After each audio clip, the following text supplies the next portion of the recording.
ورسوله رضينا بالله ربا وبالإسلام دينا وبمحمد نبيا ورسولا حسبنا الله ونعم المولى ونعم النصير لا حول ولا قوة إلا بالله العلي العظيم أما بعد. Yang saya muliakan Tuan Imam dan Tuan Bilal, yang berusaha, yang berbahagia pengerusi, serta seluruh ahli jawatan kuasa masjid, para alim ulama, tuan-tuan guru, para murabbi, para asatizah, guru-guru, para pemimpin masyarakat, ibu-ibu, ayah-ayah, adik kakak, abang-abang, tuan-tuan dan puan-puan muslimin dan muslimat yang dikasihi, dirahmati, diberkati dan diredai oleh Allah Subhanahu wa taala. Apa khabar semua? Sihat? Alhamdulillah.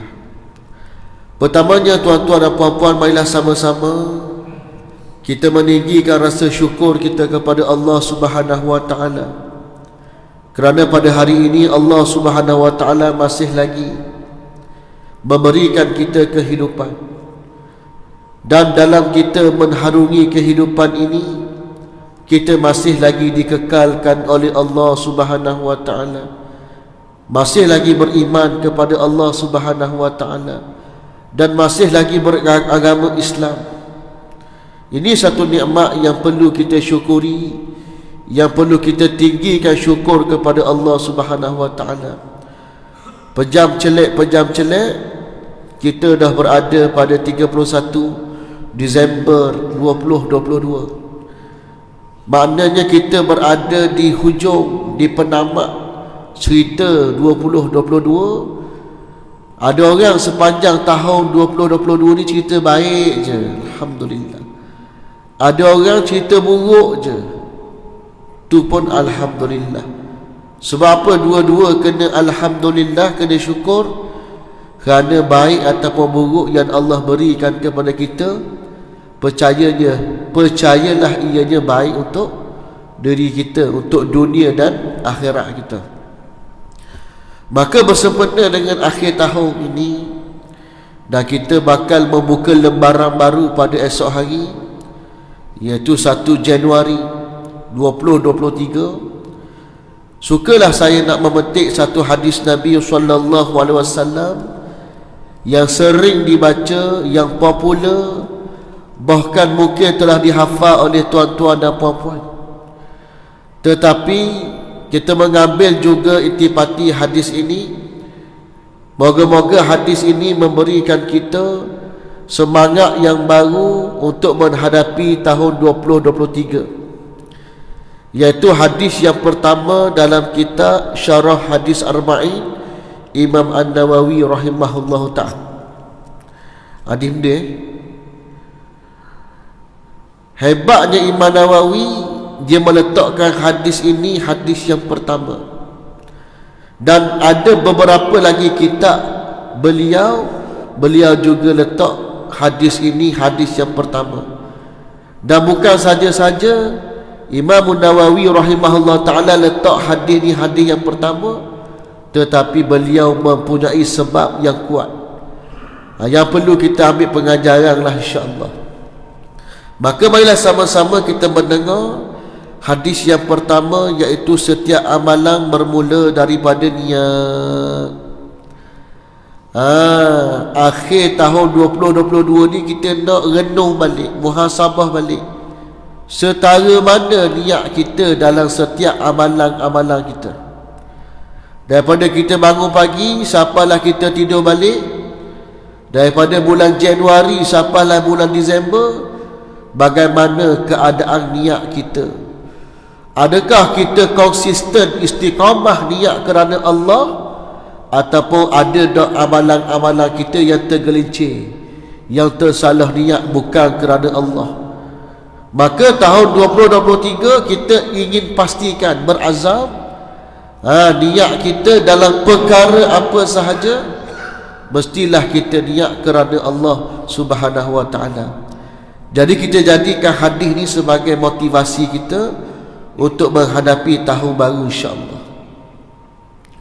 An Amiril Mu'minin Abi Hafsin Umar bin Khattab radhiyallahu anhu qal sami'tu Rasulullah sallallahu alaihi wasallam yaqulu innamal a'malu binniyat wa innama likulli imrin ma nawa faman kanat hijratuhu ila Allah wa rasulih fa hijratuhu ila Allah wa rasulih wa man kanat hijratuhu ila dunya yusibuha aw ila imra'atin yankihuha fa hijratuhu ila ma hajara ilaih. Rawahul Bukhari wa Muslim. Yang mana maksudnya, tuan-tuan dan puan-puan, mari sama-sama kita memberi fokus dan perhatian daripada Amirul Mukminin Abul Hafs Umar bin Al-Khattab radhiyallahu anhu. Katanya, aku telah mendengar Rasulullah sallallahu alaihi wasallam, sesungguhnya segala amalan-amalan itu bermula daripada niat-niat, dan sesungguhnya bagi setiap orang itu ia akan memperolehi berdasarkan untuk apa yang diniatkan. Maka barang siapa niat hijrahnya kerana Allah dan Rasulnya, maka hijrahnya itu adalah untuk Allah dan Rasulnya.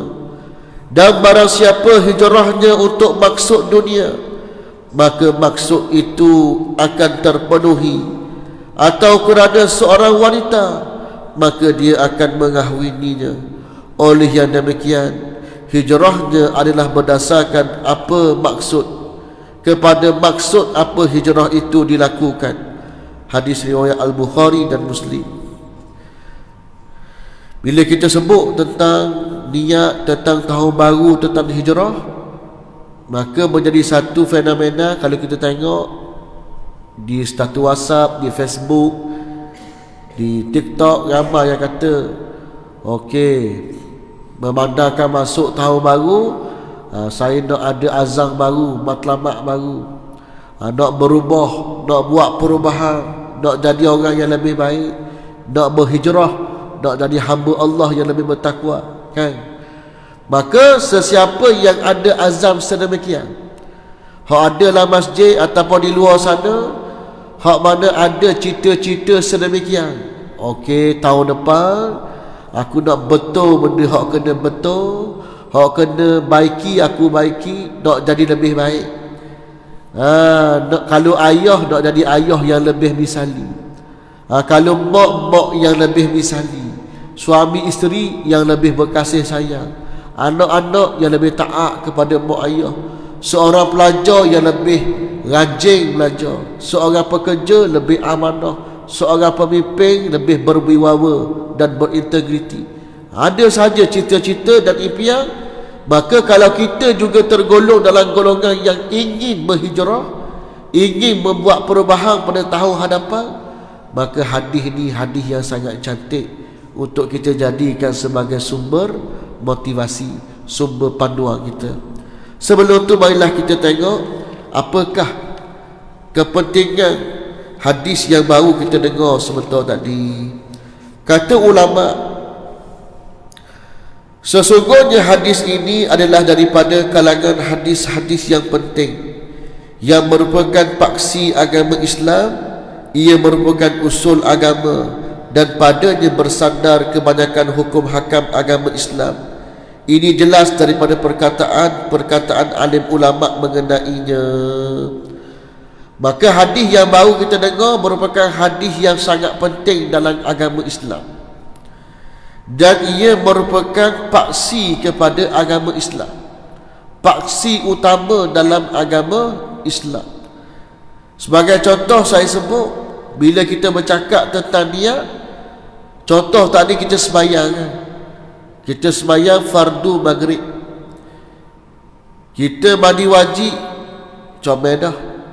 Kemudian kita ambil wuduk, comel dah. Tiba-tiba kita akan takbir nak sembahyang maghrib, kita terlupa niat ataupun sengaja tak niat, maka adakah sah solat maghrib kita? Tak sah. Sekalipun kita buat 12 lagi rukun, jadi 13 rukun dalam sembahyang, salah satunya niat, Kita buat 12 rukun yang lain, kita buat dengan sempurna. Kita punya rukun qauli, baca Fatihahnya betul.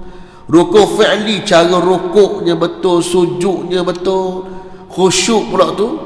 Tapi tiba-tiba memang kita terlupa niat ataupun sengaja tak niat. Sah tak sembahyang kita? Tak sah. Ini menunjukkan ketinggian niat dalam agama, bahkan dalam ibadah yang paling utama, iaitu solat.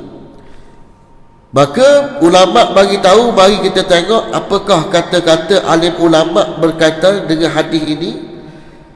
Abu Daud telah berkata, sesungguhnya hadis ini, yakni sesungguhnya amalan-amalan itu bermula daripada niat-niat, adalah setengah daripada agama Islam. Justru agama itu sama ada zahir yang merupakan amalan atau batin yang merupakan niat. Maka Abu Daud kata, hadis ni ibarat separuh daripada agama. Perumpamaan. Sebab apa dia kata gitu? Sebab dalam agama ni ada perkara yang terzahir, ada perkara yang tersembunyi, yakni batin. Betul tak? Ada benda hak duduk dalam hati, ada benda hak duduk pada zahir. Sebagai contoh, benda yang duduk dalam hati ialah berkaitan dengan niat. Benda yang terzahir, solat. Contoh lain, kita iman kepada Allah. Kalau kita tengok ayat-ayat Allah, Allah akan sebut, ya ayyuhalladzina amanu wa amilus salihat. Banyak ayat Allah memang Allah kembarkan orang beriman dan orang yang beramal soleh. Sebab apa Allah kembarkan alladzina amanu wa amilus salihat, iaitu orang yang beriman dan beramal soleh. Beriman tu, iman tu adalah hati, perkara batin.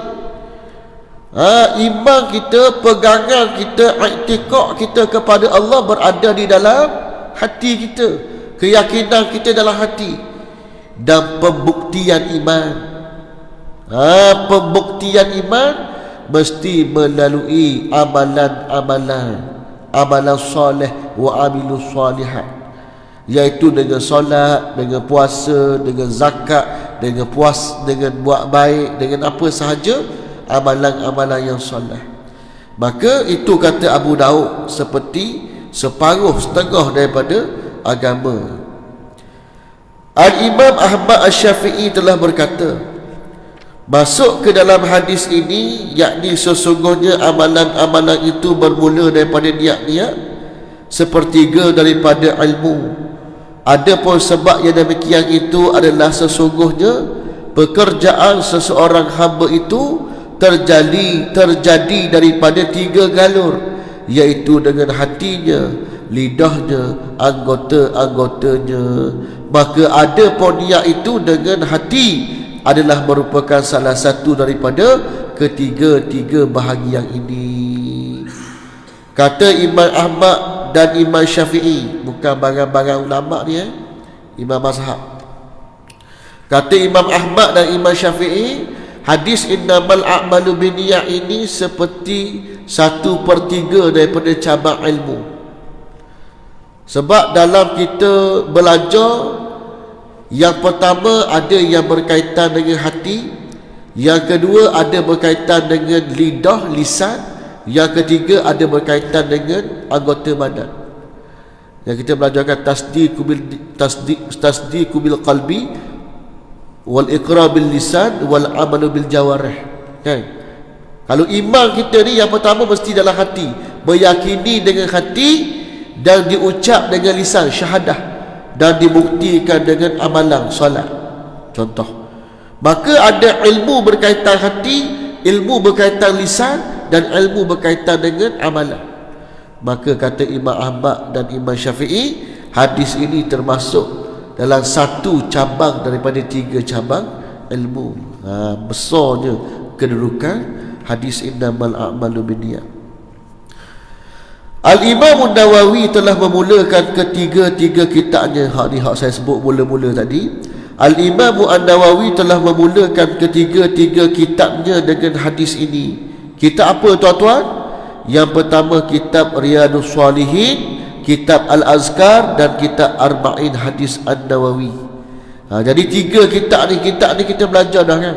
Di masjid pun ada ustaz-ustaz yang kuliah tentang kitab-kitab ni. Dan semua kitab ni, 3 kitab ni, Riyadhus Shalihin, Al-Azkar dan Al-Ba'in, adalah Imam Nawawi mulakan dengan hadis innamal a'malu binniyat. Dah apa faedah dia, tuan-tuan dan puan-puan? Ni disebut, ulama sebut, faedah memulakan sesuatu hadis ini adalah menjadi satu peringatan kepada penuntut ilmu agar membetulkan tasheh niat mereka semata-mata untuk memperolehi keredaan Allah Subhanahu wa ta'ala. Maka comel kita ni, tuan-tuan dan puan-puan, kalau kita nak hidup di atas dunia ni, memang kita perlukan kepada ilmu. Sebab itu ketika mana Nabi mula-mula nak diangkat menjadi Rasulullah, sewaktu Nabi menyendiri di Gua Hira, Nabi beruzlah, isolation daripada, beruzlah daripada keserabutan dunia, daripada kekacauan dunia. Maka ketika itulah Allah Subhanahu wa ta'ala memerintahkan Jibril alaihissalam untuk menurunkan wahyu yang pertama kepada Nabi Muhammad sallallahu alaihi wasallam. Dan apakah wahyu pertama itu? Adakah Allah suruh Nabi solat terus? Adakah Allah suruh Nabi itu berjihad terus? Adakah Allah suruh Nabi itu berpuasa terus? Adakah Allah suruhkan ayat supaya menutup aurat? Belum lagi. Ayat pertama yang Allah turunkan kepada kekasihnya, Iqra, bacalah. Iqra bismi rabbikal ladzi khalaq, bacalah dengan nama Tuhanmu yang menciptakanmu. Dalam keadaan Nabi itu buta huruf, tapi Nabi, walaupun Nabi buta huruf, Nabi tidak bodoh. Kena faham Nabi, walaupun Nabi buta huruf, tapi Nabi tidak bodoh. IQ Nabi tinggi, kebijaksanaan Nabi tinggi, IQ Nabi tinggi. Tapi benda nak sebutnya, Allah suruh Nabi membaca. Wahyu ilmu ini turun dengan yang pertama ialah Iqra, bacalah. Sebab ilmu sahaja yang boleh memberi cahaya, menerangkan kita daripada kegelapan. Dunia ni gelap, walaupun kita duduk dalam keadaan cerah, walaupun ada matahari yang menyinari, di waktu malam ada lampu-lampu yang menyala, tetapi dunia ini adalah gelap. Dan yang akan memberi cahaya kepada dunia ini adalah ilmu. Dengan ilmu lah kita kenal perkara yang halal, yang haram. Dengan ilmu kita kenal perkara baik dan perkara buruk. Dengan ilmu kita tahu bagaimana nak masuk syurga, bagaimana nak hindar daripada neraka. Maka apabila kita berhajat kepada ilmu, maka sudah pasti kita kena berguru. Sebagaimana Nabi Muhammad berguru dengan Jibril alaihissalam, sebagaimana para sahabat radhiyallahu anhum berguru dengan Nabi Muhammad sallallahu alaihi wasallam. Dan samalah kita nak dapat ilmu mesti berguru.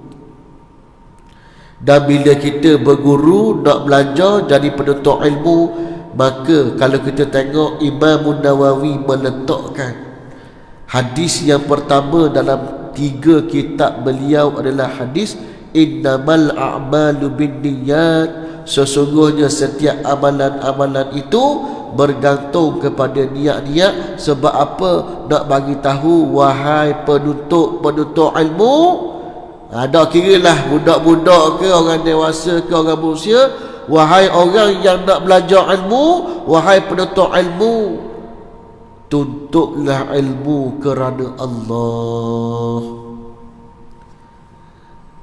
Maka bila kita sebut tuntut ilmu kerana Allah, Di sana ada ciri-ciri orang yang benar-benar menuntut ilmu kerana Allah. Kerana penyakit utama bagi seorang yang berilmu iaitu penyakit sombong. Penyakit yang akan hinggap kepada seseorang yang diberikan kelebihan ilmu ialah sombong.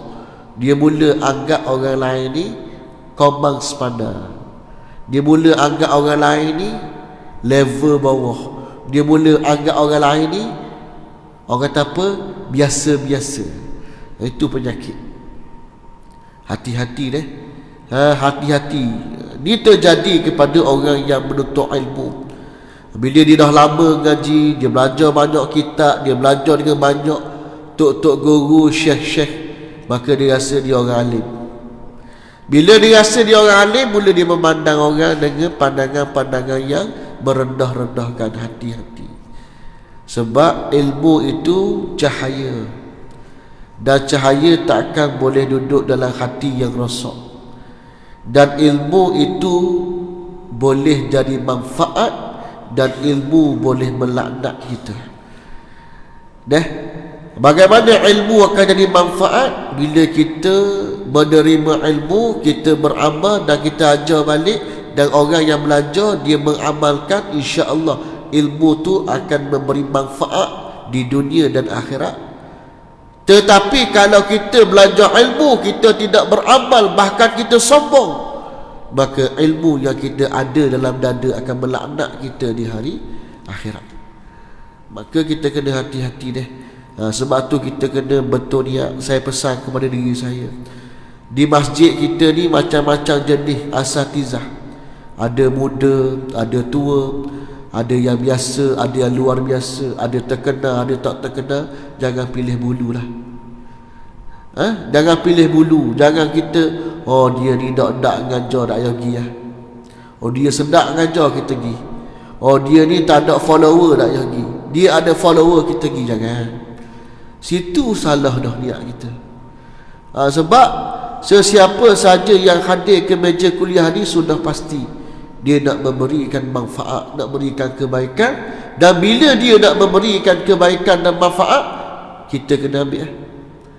Sebab tu kena betul niat. Ya Allah, aku mari masjid, aku mari sembahyang, aku mari dengar ni kerana-Mu ya Allah. Aku tuntut ilmu ini kerana-Mu ya Allah. Ya Allah, jangan jadikan ilmu ini melaknat diri kami ya Allah. Doa gitu.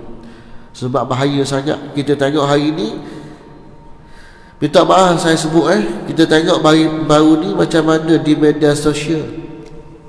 Orang-orang alim mula bergaduh sama-sama orang-orang alim. Masing-masing nak tunjuk dia paling betul. Walaupun kita tengok, oh baguslah debat, baguslah berhujah, tetapi satu benda yang hilang, iaitu tawaduk. Tawaduk mula hilang bila masing-masing mendabik dada nak betul. Tak kira lah dia ni tok guru ke, dia PhD ke. Bila hilang tawaduk, maka saat itu ilmu tidak berguna lagi untuk dia. Sebab tawaduk ni paling penting lah untuk orang yang menuntut ilmu. Jadi muslimin dan muslimat yang dikasihi oleh Allah Ta'ala, jadi masuk tahun baru ni 2023, kita berazam untuk kita betulkan niat kita kerana Allah Subhanahu Wa Ta'ala.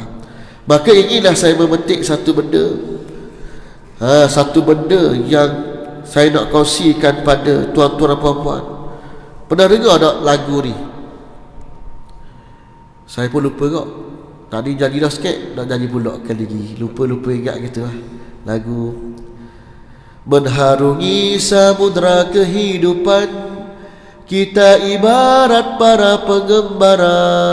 Hidup ini adalah perjuangan, tiada masa untuk berpangkuh tangan. Setiap tetes peluk dan darah tak akan sirna ditelan masa.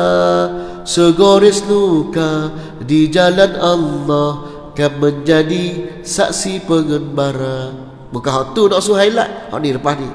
Allahu ayatuna, Ar-Rasul qudwatuna, Al-Quran dusturuna, al-jihadu sabiluna, al-mautu fi sabilillah, asma amanina. Nak highlightnya tahun baru ni, kita mesti memaknakan benda yang kita sebut dalam doa iftitah. Inna salati wa nusuki wa mahyaya wa mamati lillahi rabbil alamin. Sesungguhnya salatku, ibadahku, hidup dan matiku biarlah kerana Allah. Yang sebut dalam lagu tadi, yang pertama, Allah matlamat kami, Rasulullah ikutan kami, Al-Quran panduan kami, jihad jalan kami, dan mati cita-cita kami. Maka 2023 kita kena ada azam sebegitu. Maka saya nak ceritalah sikit, berkongsi berkaitan satu saja. Yang pertama, Allahu wayatuna, Allah matlamat kami, bertepatan dengan hadis yang baru kita baca, innamal a'malu binniyat. Kata pengarang dalam buku satu lagi ni, adakah kamu mengetahui para pemuda? Bila disebut para pemuda ni, kita jangan rasa tua pula. Hak tua jangan wasihati. Oh, kita tua dah ustaz, wasihati kita. Ni dia tulisan. Apakah dia yang dimaksudkan dengan syiar Allah matlamat kami? Iaitu kamu mengikhlaskan bagi Allah di dalam setiap percakapan dan perbuatan, setiap ibadah dan juga jihad, sehinggalah Allah menerimamu di dalam golongan hamba-Nya yang mukhlisin, dan menjadi syiar yang kamu ulang-ulangkan pada setiap waktu dan tempat. Sebagaimana kita baca, sebagaimana dalam ayat Al-Quran, Kul inna salati wa nusuki wa mahyaya wa mamati lillahi rabbil alamin la syarikalah wa bidzalika umirtu wa ana awwalul muslimin. Katakanlah, sesungguhnya salatku, ibadahku, hidupku dan matiku hanyalah untuk Allah, Tuhan semesta alam. Tiada sekutu baginya, dan demikian itu yang diperintahkan kepadaku, dan aku adalah orang yang pertama-tama menyerahkan diri kepada Allah. Maka kita kena pastikan, bila sebut Allah matlamat kami, Allah wayatuna, kena pastikan segala-galanya kerana Allah. Inna salati, solat aku. Mesti pastikan solat kita ni benar-benar kerana Allah.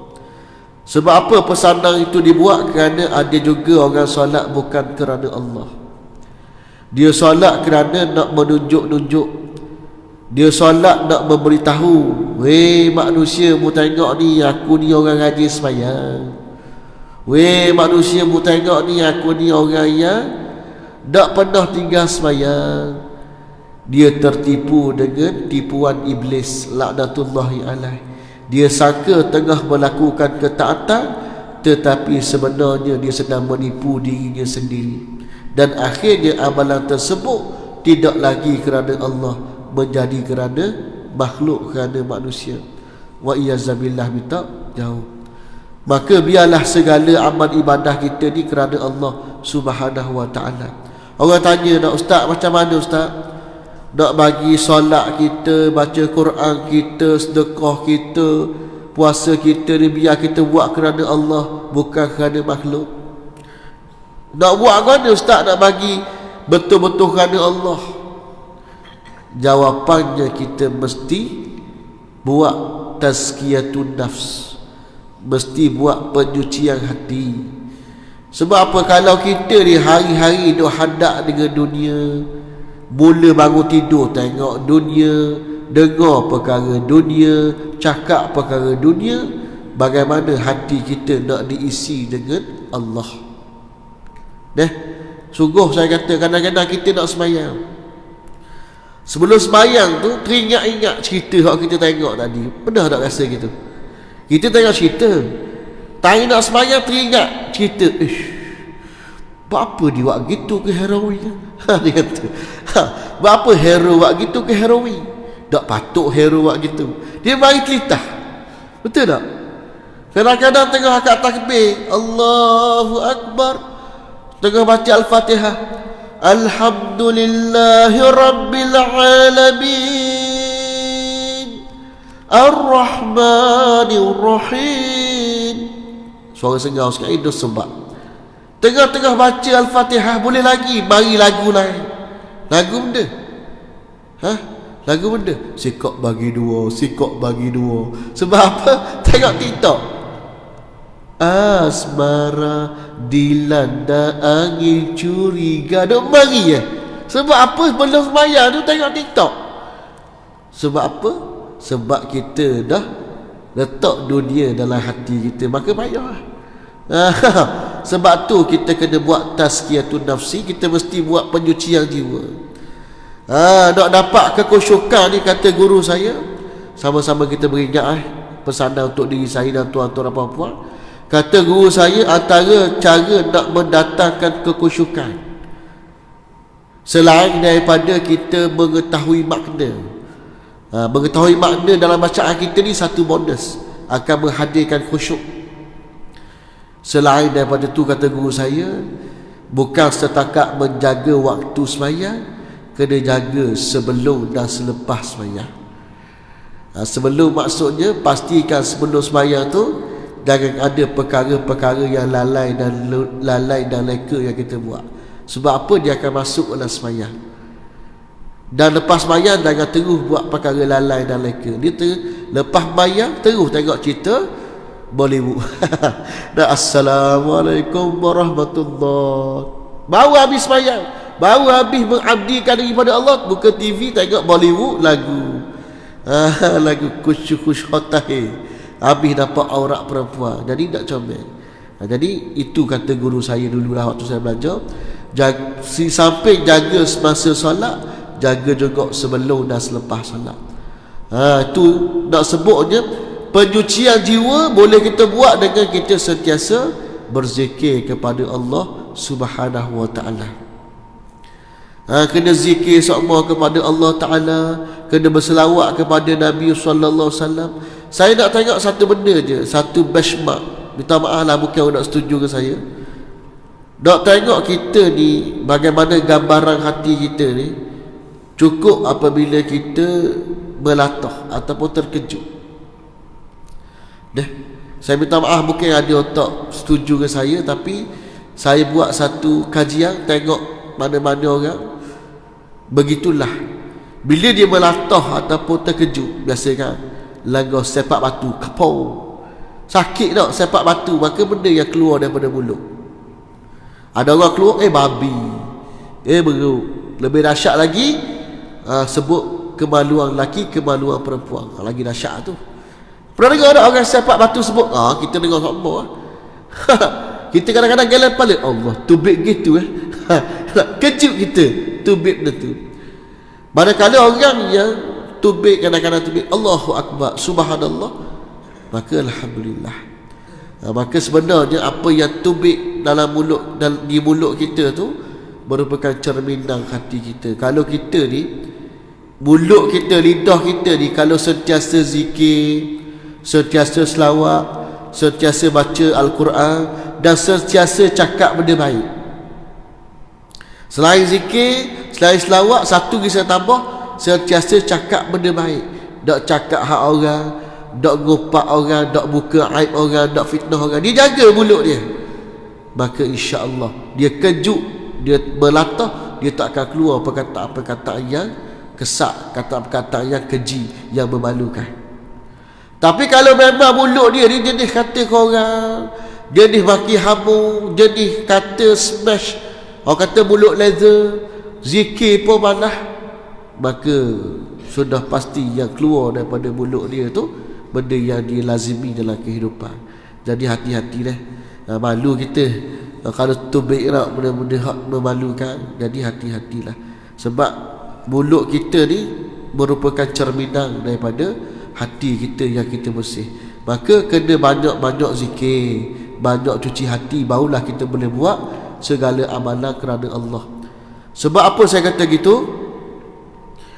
Sebab kalaulah orang yang buat amalan tu kerana Allah, Dia tak akan berharap kepada pujian manusia dan tak akan berharap kepada balasan manusia. Saat kita letak dalam diri kita mahukan pujian, mahukan penghargaan, mahukan pembalasan kepada manusia, percayalah suatu hari nanti kita akan kecewa. Dan bila kita kecewa, kita akan tinggalkan amal-amal kebaikan itu kerana kekecewaan kita kerana manusia. Allah Ta'ala rugi saya. Ramai mana orang tak? Contoh, dia buat kerja dakwah. Contoh, saya sebut satu contoh bagi faham. Dia buat kerja dakwah, dia join sahabat masjid. Bukan masjid ni, masjid lain. Masjid dia ada sahabat masjid tak? Ada? Hah? Tengah buat ada dah sahabat masjid. Tapi bukan masjid ni lah, masjid lain.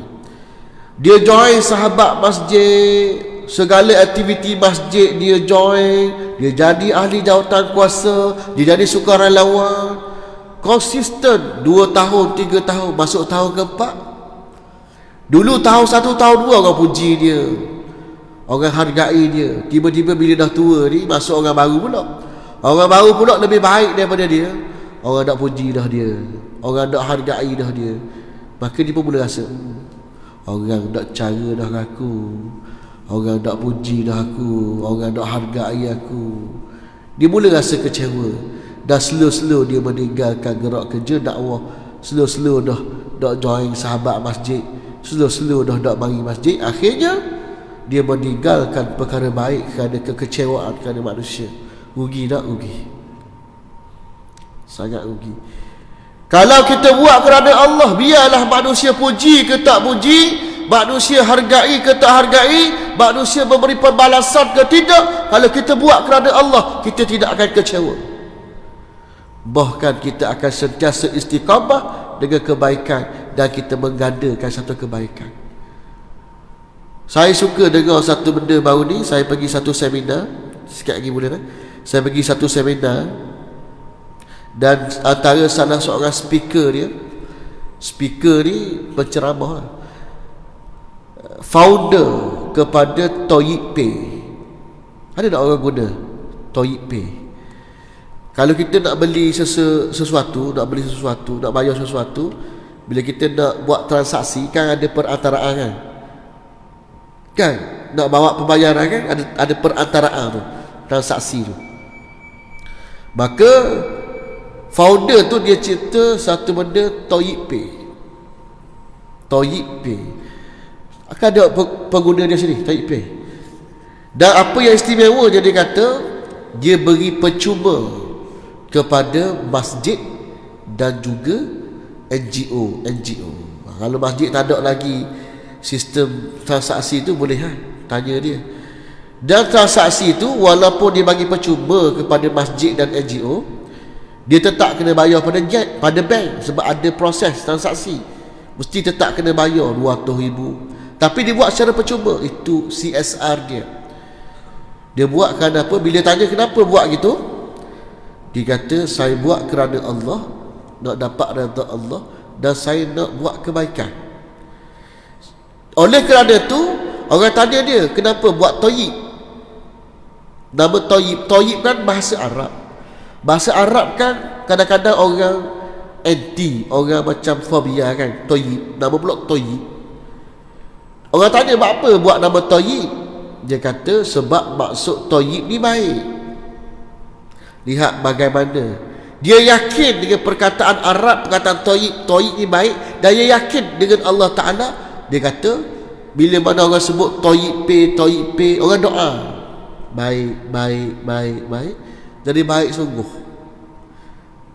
Dan akhirnya dia bantu SME, dia bantu beberapa lagi syarikat melalui transaksi bunga harga yang murah dan sebagainya. Dan dia sangat berjaya dan jadi seorang jutawan. Yang paling saya terkesima, paling saya rasa terinspirasi dengan dia punya tagline ni ialah Muhsin. Oh, bisa. Kita kadang-kadang malu nak nama-nama Arab ke, nak sebut pasal Islam sikit kan, malu kan. Bukan kita singgah kita kat orang lain. Kita ni bangga orang lain kan, malu kan nak buat. Kalau boleh cakap orang putih lah, baru hebat sikit. Tapi bagaimana keyakinan dia niat kerana Allah, nak buat kerana Allah, dia yakin dengan Allah, dan dijadikan tagline dia Muhsin. Dan yang paling best lagi, tagline panjang dia kata help people and apa agak dia tulis help people and help more people. Dengar tu saya rasa terinspirasi, bantu orang dan bantu lebih lagi orang. Ini kesan apabila kita sucikan hati kita, kita akan buat kerana Allah, dan bila buat kebaikan kita tak rasa apa-apa, rasa bahagia. Sebab tu kata guru saya kata apa,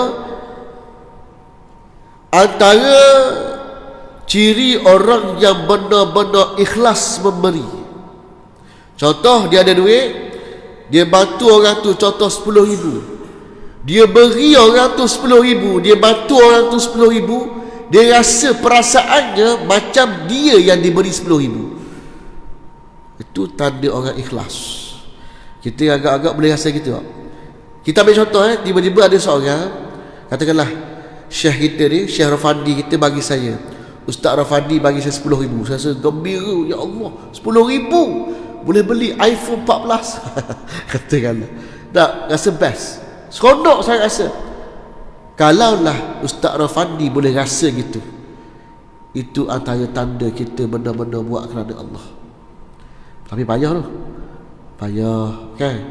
Kadang-kadang kita beri 10,000, 10,000 aku beri, ya Allah banyak aku beri tu, ya Allah bantu aku, ya Allah lariskan perniagaan aku, ya Allah. Ada pula kita nak salah, tapi nak kabarnya tahap level orang yang ikhlas ni, bila dia memberi 10,000, perasaan gembira tu macam dia boleh 10,000, dan dia tak harapkan apa-apa pembalasan. Itu orang yang hebat. Maka tuan-tuan dan puan-puan, muslimin dan muslimat yang dikasihi oleh Allah Subhanahu wa taala, saya tidak mahulah memanjangkan masa. Maka apa kesimpulan yang boleh kita buat pada malam ini, bersempena dengan kita berada di penghujung tahun dan kita ingin menyambut tahun baru, marilah sama-sama kita tajdid, perbaharui niat kita, biarlah kerana Allah Subhanahu wa taala. Kita bangun tidur pun biar niat kerana Allah. Sucikan diri, solat subuh, mari masjid, biar kerana Allah. Pergi kerja, cari nafkah, berniaga, biarlah kerana Allah. Mendidik anak-anak, biarlah kerana Allah. Yang pelajar-pelajar ni pergi belajar, biarlah kerana Allah. Berjuang Islam, biarlah kerana Allah. Jadi AJK masjid, biarlah kerana Allah. Dan biarlah segala-galanya kerana Allah. Sebab apa? Sebab kita ni hamba Allah. Moga-moga dengan niat kita kerana Allah, bolehlah pahala dan bolehlah kita masuk syurga Allah Subhanahu wa taala, insya-Allah. Sekadar itulah perkongsian, moga-moga adalah kebaikan untuk diri saya dan diri tuan-tuan dan puan-puan. Saya sudahi dengan lafaz wabillahi taufik wa hidayah. Wassalamualaikum warahmatullahi taala wabarakatuh.